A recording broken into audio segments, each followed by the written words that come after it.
Hi there, it's Katie with TutorPug, and today I want to talk about how to evaluate the following improper integral for BizCalc 2. So you know you've got an improper. I've got this problem set up right here. You know you have improper when somewhere on the integrand one of the bounds is infinity.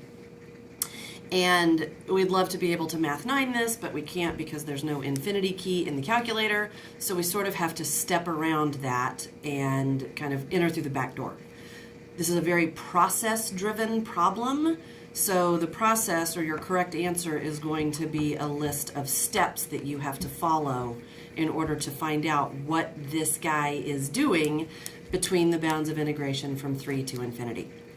So the first thing you have to do is come down here and say, well, I can't integrate that as is, so I'm going to take the limit of this antiderivative and I'm going to recopy it as is.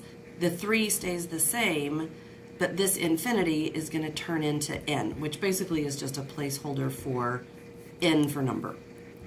So everything is exactly the same. That's step 1. So step 1 is to take your limit statement. Now what we're going to do is we're going to antiderive that guy using whatever rules we need to. Now once you take this limit statement, it's kind of like letting the genie out of the bottle or squeezing a tube of toothpaste.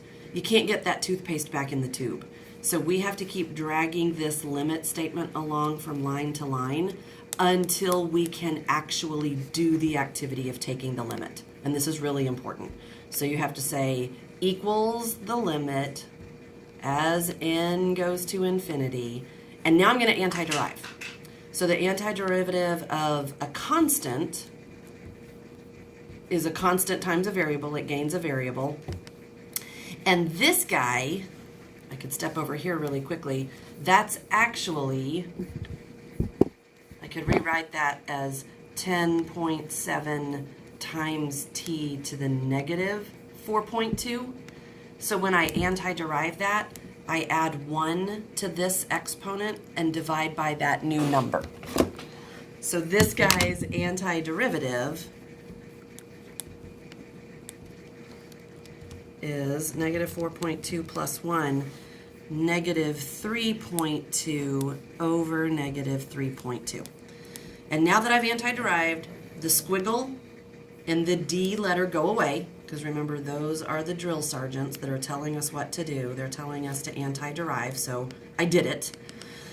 But I now have to, since this is a definite integral, it has bounds of integration, it has numbers on the top and the bottom, it's not naked, I'm going to say, all right, now I have to evaluate this statement from n to 3.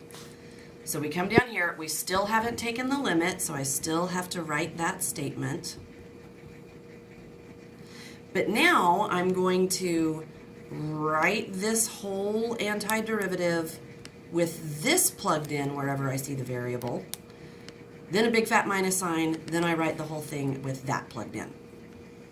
So we have negative 0.8 n plus 10.7 n to the negative 3.2 over negative 3.2 minus negative 0.8 times 3 plus 10.73 room negative 3.2 over negative 3.2.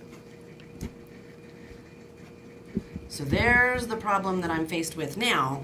Now I'm actually ready to address the toothpaste. I'm either going to brush my teeth or lick it off the counter or do something. But what I have to do is figure out what happens to this term as n approaches infinity, and what happens to this term as n approaches infinity. So one way to do this, you can memorize some limit rules, which are really nice, or you can sort of let the calculator help you out. So I'll put this term into y1 first, negative 0.8, and I'll just use x for my variable.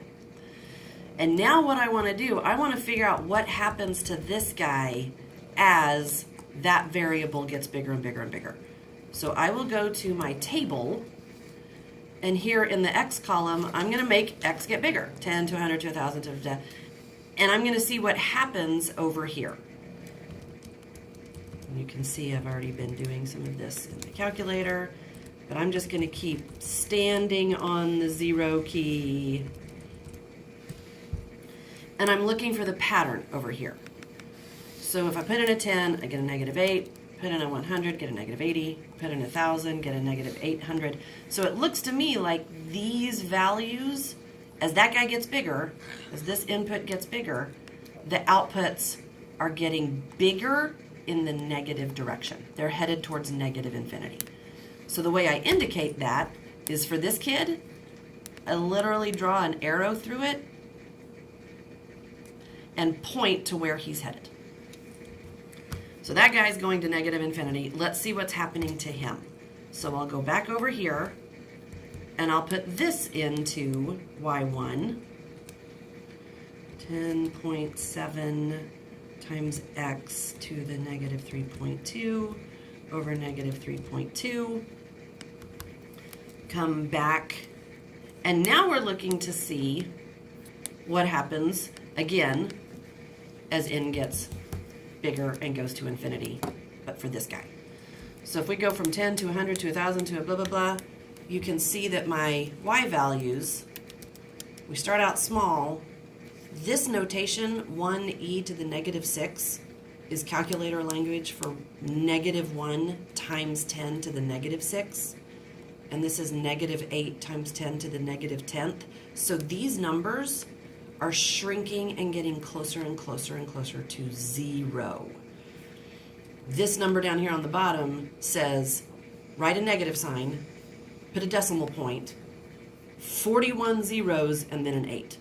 So this number is tiny, tiny, tiny, very close to 0. So the way I indicate that is I come back over here and I say, you go to 0. So my final answer, since this guy is negative infinity, that beats everything else. It just swallows everything else up because infinity is as big as it gets. So my final answer is negative infinity, and we say that the integral is divergent. If these had both approached 0, which is possible, if that had gone to 0 and that had gone to 0, then I would have had to continue on and do my math. If this had gone to 0 and that had gone to 0, then I would have had to calculate 0 plus 0 minus this number plus that number,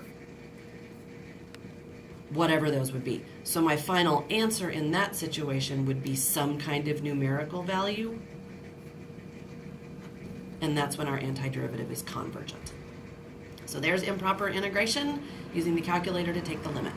Have fun studying!